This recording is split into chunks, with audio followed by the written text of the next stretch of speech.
The Pixel XL is now over 4 years old, originally being released in October 2016. The Pixel XL only costs $100 refurbished, but should you buy it in 2021?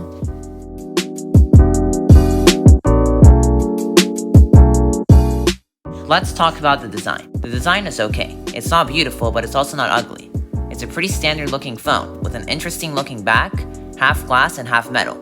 It's pretty simple looking, and I like that there is no camera bump. The front of the Pixel is again very standard looking, with those huge bezels. It looks a bit outdated. Even in 2016, these bezels were absolutely ridiculous, since the bottom one serves absolutely no purpose, and the top one doesn't have that much stuff in it to justify this huge bezel. If it had front-facing speakers, then it would be more justified, but just an empty bezel at the bottom doesn't make any sense. Not considering the bezels, the screen itself is incredible for the price. The display is super crisp at 1440 by 2560, and it's an OLED display, which means individual pixels turn off, which saves battery and it makes the blacks as deep as possible. The only issue I have with the display is the burn-in. It's not noticeable during normal use, but if I'm just on a white display, I can see the imprint of the navigation buttons at the bottom. Nothing really major to me, but it is an issue with the phone. The battery is not so great on this phone.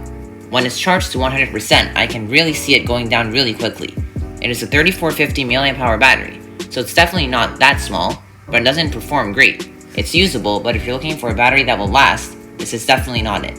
The speed on this phone is definitely great for the price. With a Snapdragon 821, which for the Android side was the top in 2016, things are snappy, and with the 4GB of RAM, apps stay in the background no problem.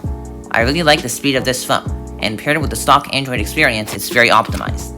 This is really my favorite part of the phone, because the Android is super clean with no bloatware. It comes only with Google Apps, and I really appreciate this. The launcher is quick and snappy, and apps launch quickly. There are no duplicate apps, and updates are super quick when it received updates.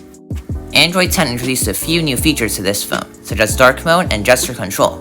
I really like Android 10 because the speed and software is just amazing. It is important to note that Android 10 is the last major software update this is getting. Currently, the latest version is Android 11, with Android 12 coming up soon. This phone won't get any of those updates. The camera is great as well. It's got a lot of features, some you would find only in high-end phones, such as night mode. So let's start with the photo quality. In the viewfinder, you can already see how great it is for the price.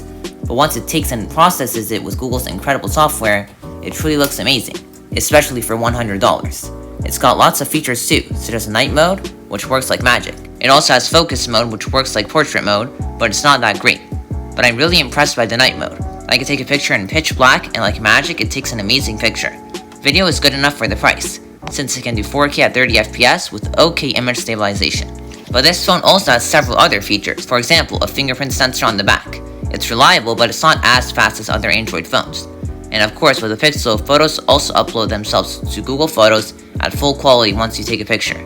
This phone is really feature-packed for the price, and I really love that. It also has USB-C, which you don't really find at this price. It also has Google Pay, and it is water repellent. It also has a micro SD card slot. Now let's see what else you can get for around the same price. For about $40 more, you can get the Pixel 2 XL, which offers double the storage, a more modern design, better cameras, better performance, front-facing speakers, support up to Android 11, and more. So overall, I would not recommend this product. When looking at it alone, it's fine, but the Pixel 2 XL is a way better value. But still, this phone has held up pretty good. The good display, camera, and just overall quality really makes this a complete package. The fact is, this phone was just $100. It's got a great stock software experience and still has a headphone jack for those who care. At first, when the phone was originally introduced in 2016, it was not worth the money. But now that it's gotten so cheap, I think it's a good budget option. So if you're looking for an Android phone for under $100, I would recommend this. If not, get the Pixel 2 XL. That would be a way better option for just $40 more. As always, please like, comment, and subscribe. Thanks for watching.